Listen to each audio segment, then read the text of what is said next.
তাকরিম, তোমার জন্য দ্বিতীয় প্রশ্ন। আমি কোরআনুল কারীমের দুটি শব্দ বলবো, এই দুটি শব্দ যত জায়গায় আছে সেখান থেকে তোমাকে পড়তে হবে। আউযু বিল্লাহি মিনাশ শাইতানির রাজীম, বিসমিল্লাহির রহমানির রহিম, লাআল্লাকুম তা'কিলুন। বিসমিল্লাহির রহমানির রহিম, লাআল্লাকুম তা'কিলুন।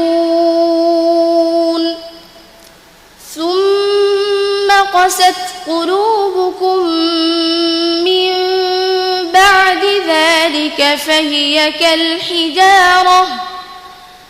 فهي كالحجارة أو أشد قسوة لعلكم تعقلون. ألم تر إلى الذين خرجوا من ديارهم وهم ألوف حذر الموت لعلكم تعقلون. ولا تقربوا مال اليتيم إلا بالتي هي أحسن حتى يبلغ أشده لعلكم تعقلون. نحن نقص عليك أحسن القصص بما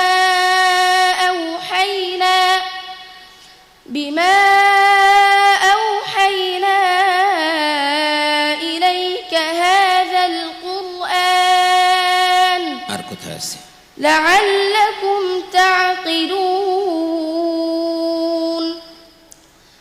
إنما المؤمنون الذين آمنوا بالله ورسوله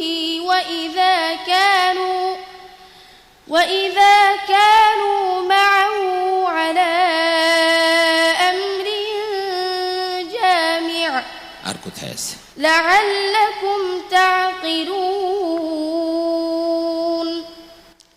وإنه في أم الكتاب لدينا لعلي حكيم لعلكم تعقلون.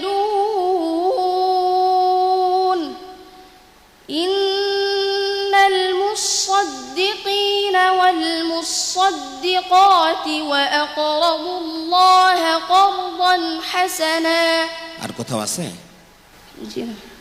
এই যে 12 পারা থেকে সরাসরি তুমি 18 পারা চলে গেছো, এর মাঝে আর নাই? জি না। মাশাআল্লাহ মাশাআল্লাহ। সালেহ আহমদ তাকরিম সাহেব বলার সাথে সাথে বলতে সময় নিয়েছেন, কিন্তু তার শুরু করতে সময় লাগে নাই। আমরা জানি সালেহ আহমদ তাকরিম গত কয়েকদিন অসুস্থ, তারপরও যে সে পারফর্ম করলো, নিঃসন্দেহে দর্শক আপনারা যারা এটিএন বাংলার পর্দায় বসে এই অনুষ্ঠান দেখছেন, আপনারা হৃদয় দিয়ে তার তিলাওয়াত উপভোগ করেছেন। আমরা যাচ্ছি শেখ আহমদ বিন ইউসুফ আল আজহারি আপনার কাছে। বিসমিল্লাহি মাশাআল্লাহ তাবারাকাল্লাহ। সালেহ আহমদ, আসলে আল্লাহ পাক তোমাকে চমৎকার একটি কণ্ঠ দিয়েছেন। তোমার তেলাওয়াত শুনলে মানুষের অন্তর নরম হয়। দোয়া করছি আল্লাহ পাক তোমার তেলাওয়াতের মধ্যে আরো অনেক বেশি বারাকা দান করুন, অনেক দূরে এগিয়ে যাও। বারাকাল্লাহু ফিক।